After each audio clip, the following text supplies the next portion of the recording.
مسلمانوں، ہماری سب سے بڑی کمزوری یہ نہیں کہ ہمارے پاس ایٹم بم نہیں ہے، یہ نہیں کہ ہمارے پاس دولت نہیں ہے، اصل کمزوری یہ ہے کہ ہم ایک نہیں ہیں۔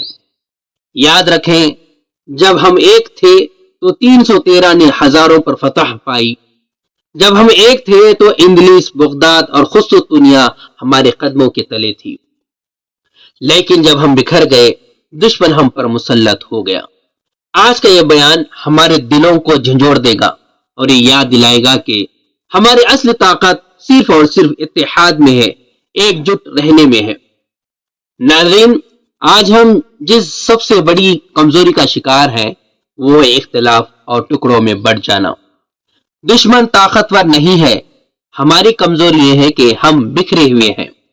آج کی تقریر آپ کے دل کو جھنجھوڑ دے گی، دل کو جگائے گی اور یاد دلائے گی کہ ہماری اصل طاقت اتحاد میں ہے۔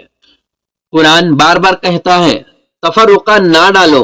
حضور صلی اللہ علیہ وسلم کی حدیث ہے کہ مومن کے لیے دیوار کی اینٹوں کی طرح ہے۔ اس کی مثالیں ہیں، غزوہ بدر میں 313 مسلمان جب ایک دل ایک مقصد ہوئی تو اللہ کی نصرت ہوئی اور ہزاروں کفار پر غالب ہوئے۔ صلح حدیبیہ مسلمانوں کا نظم اتحاد ایسا تھا کہ بعد میں مکہ فتح ہوا۔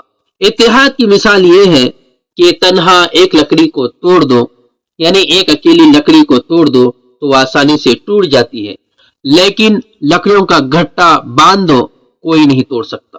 اسی طرح ایک مسلمان کمزور ہے، لیکن سب مل جائے تو دنیا کی کوئی طاقت ہمیں ہرا نہیں سکتی۔ اندلیس یعنی اسپین مسلمانوں کا عروج تھا، لیکن جب وہ فرقوں اور سلطنتوں میں بٹ گئے تو عیسائیوں نے ایک ایک کر کے ختم کر دیا۔ بغداد کا سقوط اندرون اختلاف اور عیش و عشرت نے ایسا کر دیا کہ تاتاریوں نے پورا شہر برباد کر دیا۔ آج ہم ایک ہی کلمہ پڑھتے ہیں، لیکن قوم، زبان، مسلک، ذات، پارٹی میں بٹ گئے ہیں۔ دشمن کو لڑنے کی ضرورت نہیں ہے، ہم خود ایک دوسرے کو کاٹ رہے ہیں۔ قرآن کی تنبیہ ہے جس کا ترجمہ ہے آپس میں جھگڑا نہ کرو ورنہ تمہارا زور ٹوٹ جائے گا اور تمہاری ہیبت ختم ہو جائے گی۔ اتحاد میں رہنے کی کیا فوائد ہیں؟ اس کی مثالیں ہیں کہ ترکی خلافت عثمانیہ میں جب تک امت ایک پرچم کے نیچے یعنی ایک جھنڈے کے نیچے تھے تو دنیا، یورپ ان سے کانپتی تھی۔ صلاح الدین ایوبی قوم کا متحد کیا تو بیت المقدس فتح ہوا۔ اگر ایک محلے کے لوگ متحد ہو جائے تو کوئی چور جرات نہیں کر سکے گا۔ اگر ایک خاندان متحد ہو جائے تو غربت ختم ہو سکتی ہے۔ اگر پوری امت متحد ہو جائے دنیا کی کوئی طاقت ہمارا بال بھی بیکار نہیں کر سکتا۔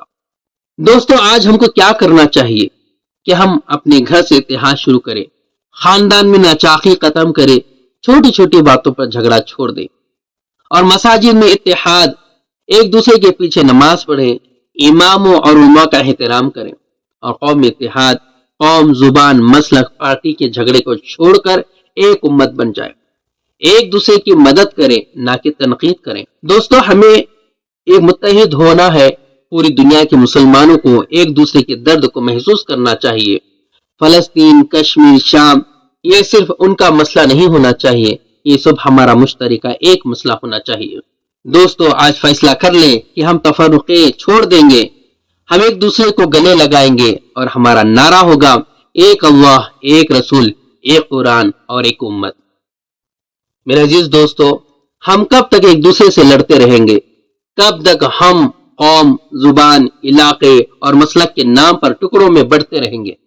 کیا ہم بھول گئے کہ ہم سب کا رب ایک ہے، ہم سب کا نبی ایک ہے، ہم سب کی کتاب ایک ہے؟ پھر ہم ایک کیوں نہیں ہوتے؟